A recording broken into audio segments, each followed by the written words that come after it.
Hey, what's up, world builders? Welcome to the first installment of the daily sketchbook for the Dungeon Master channel and podcast. And yeah, I'm just going to try and make a little quick sculpt sketch each day. I think for this one, I have a couple things I'm going to take care of. One is going to be maybe each day pick an object that I've already been working on for a little bit. So for in this case, I did a quick brain study in Sculptris. And so what I was going to do is make an intellect devour. Yeah, brains.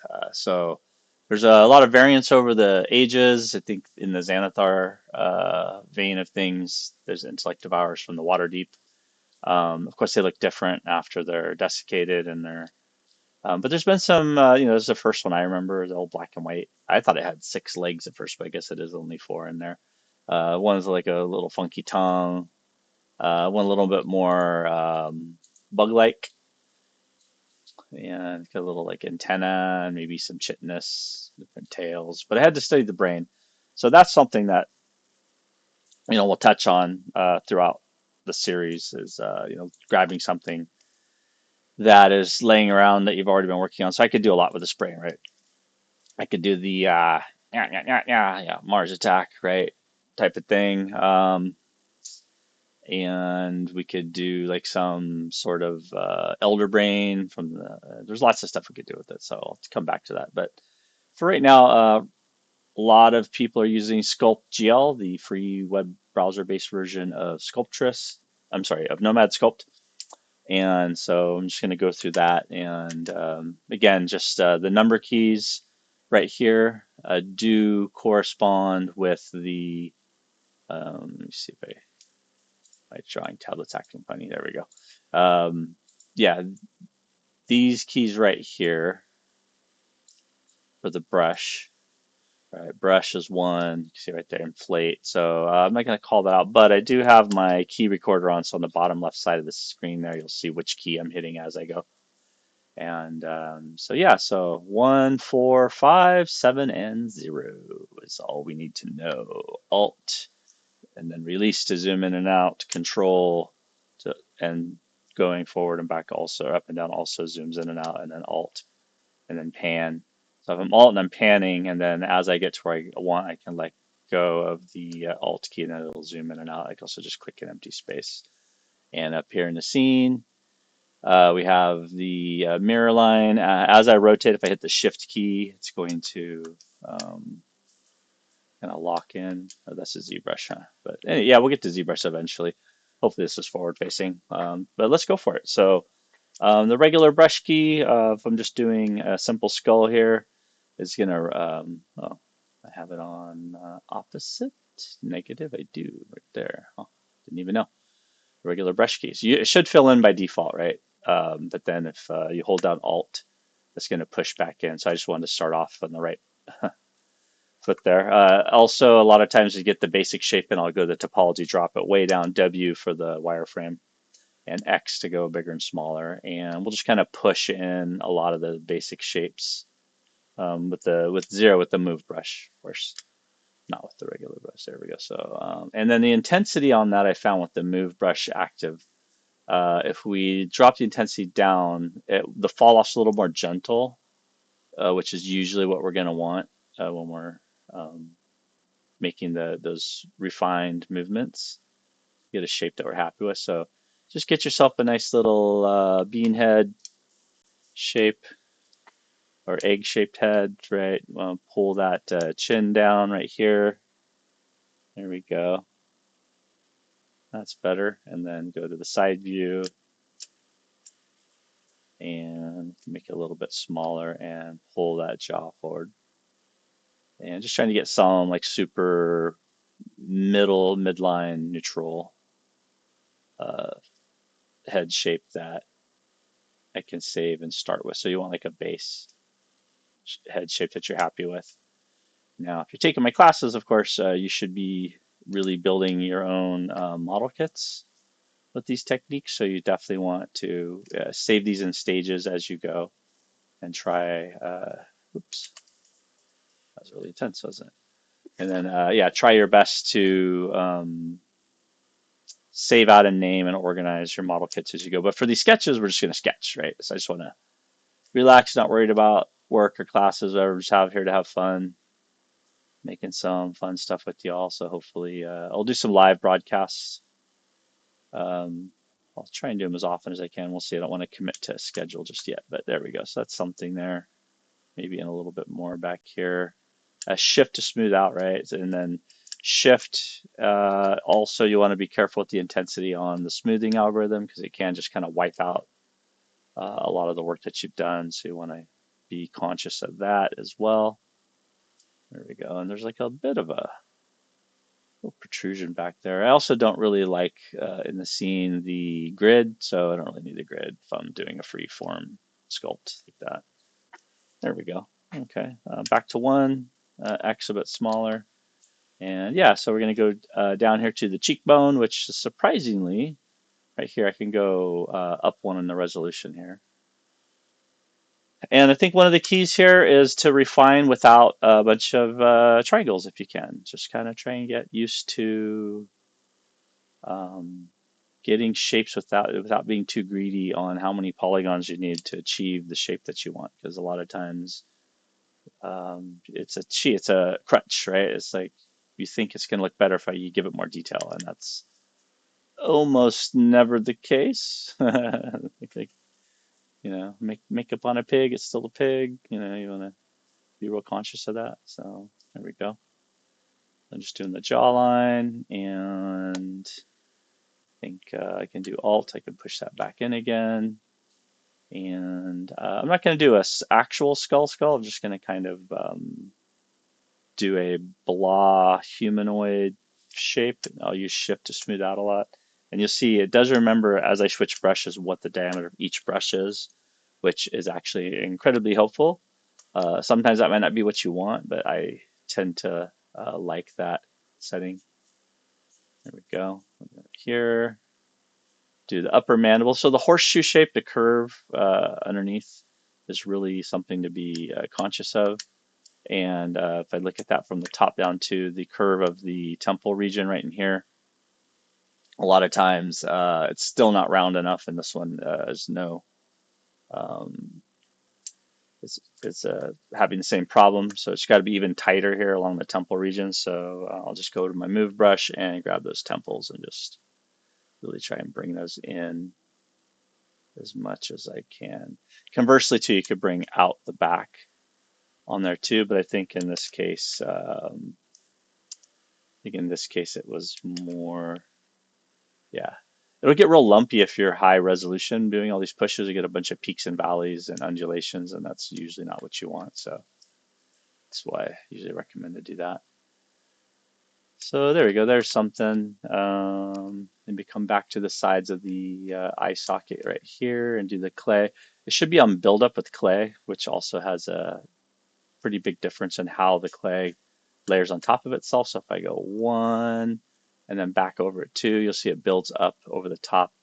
Whereas if I have clay turned off, you see they'll just kind of, each strip will build on top of the strip below it, whereas with clay, it'll kind of even out itself. So side the eye socket here, I can come inside right here and bring that down.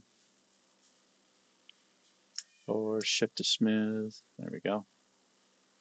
And then up here using the flatten brush, there we go. So it's 1 to brush and then 5 to flatten.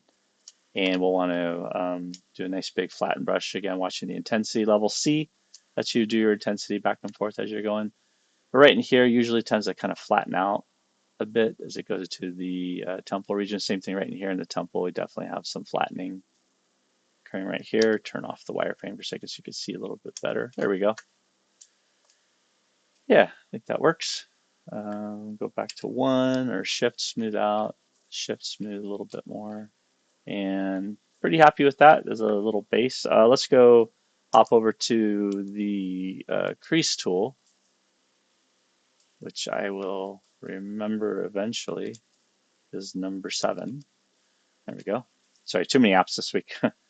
And the crease tool is going to let you kind of carve in that separation of the mouth. So if I go all the way up on the division here, see anything that's looking puckered up or janky, just shift to smooth it out. There we go. And I want to kind of define in the rest of this mouth region here. So I'll usually do the little cat's mouth here, something like that, up, out, and then a little curl at the back. And then as I've shown in many other videos, whenever you do a crease in, it's good to do the opposite and pull and push up next to it, or vice versa. If you pull up on a crease first, maybe go down and push against it, and that creates a really great surface separation. It's a good sculptural technique. So as I curl that cat smile in there, I'm going to hold down Alt. It's going to do the opposite of the crease. It's going to pull up that ridge to the lip right there. There we go. And I can do the same thing back here in the nostril, push in, and then instead of using the crease to pull back up, I'll go back to my regular brush. And I'll pull that bulb here with the cartilage of the nose. And we can fill in some of the eye socket as well. So the flesh around the eyelids really does fill in the space quite a bit to go over the top of the eyeball. So you want to be pretty conscious of that. Lifelong learning, right? It's anatomy, so it takes a long time to get really good at. Still learning every time.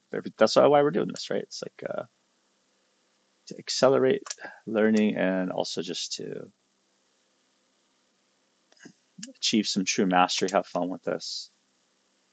Let's see, my shift brush is a little bit big still, but yeah, I won't go too far on this. At least I'll try to control myself without having an actual eyeball in the socket. It becomes a little bit of a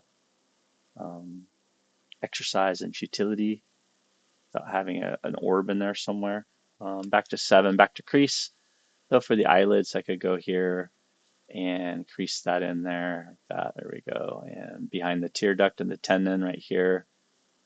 There we go. And if I want to bring a crease on the eyelid forward, I would just hold down the Alt key, right? And I'd pull that back forward again. But I think for now, that's probably going okay. Thank goodness for symmetry, right? Symmetry's on. Get some of that fleshy region there. The lacrimal gland. This is our tear duct gland. Shift to smooth it out a little bit as I go, making sure I'm not getting too jaggedy or too detailed just quite yet. Do the little fatty tissue down here around the lower parts of the lip. So we're going to get this fleshy ball right here.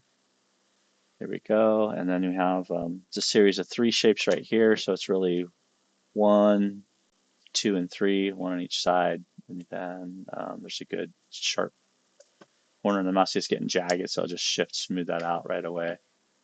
Be real conscious of watching the watch out for the jaggedies, and even with symmetry on it, still not happy. So yeah, we got to re-topologize this. So under topology, we're going to do a remesh on there in just a moment. So you'll see how that works. Okay, get the little tissue outside here. Sorry if I don't have my notes here memorized. I try to memorize this stuff because I if I'm going to go do this part of the anatomy every single time, maybe it helps to know what that part of the flesh, the outside there, is called. A lot of times the cheeks get neglected too, so we could fill it in, but that's because we started with a skull when we first started doing this. So I think that's okay for now. Could go ahead and add the rest of the jawline and the ear here. So if I wanted to, right here, and do the ear. There we go, and maybe do Alt and push in. There we go. Oh, it's so cool. I love this program. I love all these digital sculpting software programs. They're really awesome. If I want to change the overall shape or rotation of this, I can go E, and I can actually go in here and use the rotate as well as the scale. Tools on there. So just letter E is your universal gizmo, as I like to call it. I can go back up here now behind this ear, and we can, trying to use the bracket keys, haha. I could push back behind it like I talked about earlier with the crease tool. If you want to pull up on a surface on one edge, it's good to push against it on right next to the edge, vice versa. So now I can go in there and maybe drop some subdivisions. Maybe try that one. There we go. Go back to my crease tool, see if I can get a good crease back behind the ear.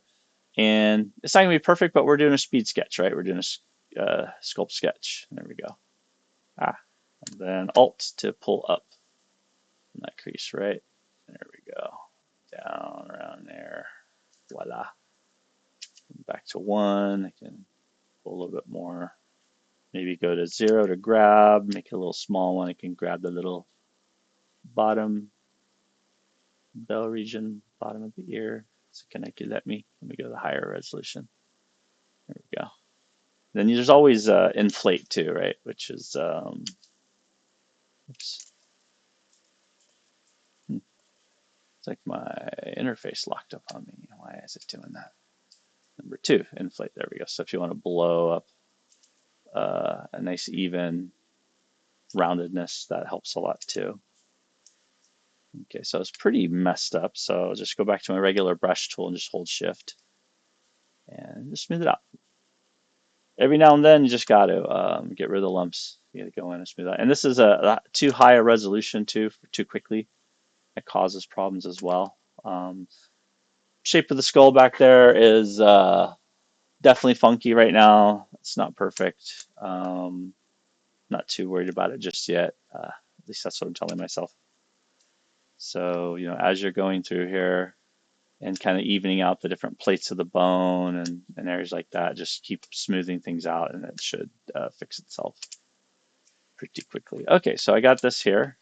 Pretty happy with that. I go to the highest subdivision and I go to remesh. Right now the default's set to 150. I'll hit the remesh button and hit the W on the keyboard, and there it goes. You see it did a pretty good job making even triangulation all over. Let me undo that. Let's drop it from 150 down to say 104, and that is looking okay. That's pretty close. I meant to track the polygon count. My polygon count here is 98,000. So if I want to keep that relatively the same, when I hit remesh, I'll see what it. So that changed it to 75,000. But I should have a much easier time now down here. So if I go back to the crease brush, right, and I wanted to actually go in here and add some of that detail, you'll see now, especially back here in the corner of the mouth, it's going to let me put some of that detail in and smooth it, and smooth it out without getting too jagged. Still a bit jagged, but yeah, it's free software. We love to complain about free stuff, don't we? I know I am guilty. All right, there we go. And do the bowl of the chin. Maybe not quite that low. There we go. Hold down shift, smooth it out a little as I go. Too strong. Why is smooth so strong? I just want to smooth out a little bit. There we go. And sometimes you gotta check the pressure sensitivity that you're working with. We'll go up here to the nostril region and go nice and small in here with the regular brush and pull out the nostril right here on the side underneath the bell to the cartilage of the front, and go underneath here and hold down Alt and push back in next to it, right? The actual nostril. If I need to, I can go to the W. There we go. And you see I got a little clip right there, so just shift, just smooth it out right away. Like don't try and do too much detail too quick, right? You'll be pissing against the wind for sure. Come to the eyelid here, go back to my crease tool, push that in some more, and I'm giving him kind of smaller, squintier eyes that are kind of together more rather than big bulbous eyes, which is kind of different from a lot of times I like to do big expressive eyes. But I think while I'm doing this, I'm going to try and really do something different. Do whatever different from the way you normally would do things. Like really embrace that wholeheartedly, and you'll really have a great sketchbook done by the end of the year. We'll hopefully post and get some comments and see how different sculpts are coming together. There we go. So I really missed the fleshy region earlier with the skull shape. It kind of caved in on me, so I'm kind of catching up on that a little here and shift smoothing that out a bit. Yeah, maybe that's too much smoothing, but c'est la vie. There we go. And yeah, it's easier to do an older form or a masculine form than maybe a smoother, youthful, more feminine form. Can be a little harder to capture beauty where we can have lots of lumps and bones. And that's why I like doing monsters too. Well, monsters is like freeing of my imagination, whereas like really capturing a portrait of reality, to me, it's not quite as exciting, but you know, uh, it's just I haven't mastered or feel like I've mastered it well enough yet. I don't know. Back to 7, come in here, there we go. And one thing I haven't done is I haven't saved it all. So I am in SculptGL. So what I want to do here is go File, and you can save either as a SculptGL file, and it's always going to just call it your mesh. I don't know why. Some of them it'll let you choose a name. A lot of them it doesn't. There we go. So those are the two latest ones. I have in my downloads now right here. Let me just refresh. There we go. So this is the old test one, and I'll just name this. Let me go in here, and we'll rename this base manhead 01, and take that and go to OBJ. Oops, and we'll rename that one. Same name, OBJ.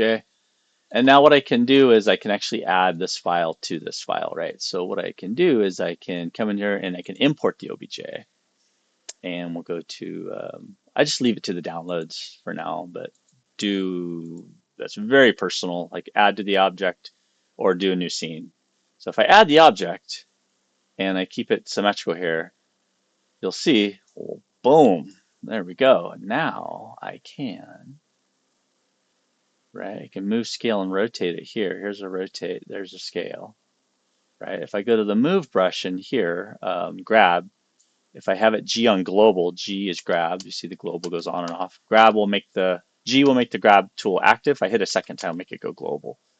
But before I do that, let's scale it properly. Make sure scale is also on global. So I want to scale it on all 3 axes, S and global. So it's going to scale the whole thing.